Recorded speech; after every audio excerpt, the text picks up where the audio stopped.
Thank you for joining us today. As you are doubtlessly aware, our civilization is heavily reliant upon depletable fossil fuels, which will inevitably run dry at some future point in time. The question is, then, whether we will derive an alternate and renewable source of power that can replace these fuels before we deplete our resources, sending our hedonistic society into a spiral of apocalyptic ruin. Now, I personally have no problem with this possible future. Keeping this in mind, Mr. Hoskin, do you have any ethical qualms concerning the willful destruction of propane and propane-related accessories, knowing that it may well bring doom upon our civilization? Who said doom's a bad thing, first of all? I just have to say, stop hanging my shoe. I like explosions. Doom means big explosions, right? I mean, logically, okay? We can do explosions like this.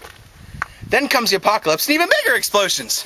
Thank you for expounding upon this. Mr. Patterson, do you have anything to add? I don't really know what we're talking about. Thank you for being with us today. Lock and load, baby.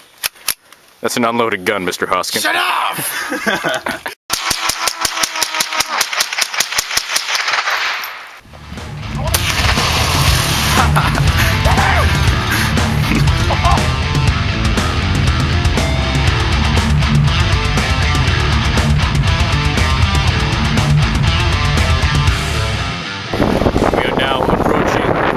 That I suspect of being a secret training camp for Canadian super Nazis, which are undoubtedly part of an expeditionary strike force which is going to annex Seattle.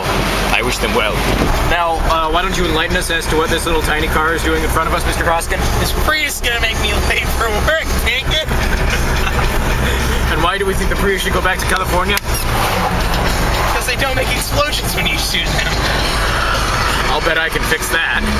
Mr. Hoskin, are you suggesting that at some time in the past you have indeed shot a Prius? I make no public comments or remarks about said actions. Mr. Hoskin knows his constitutional rights.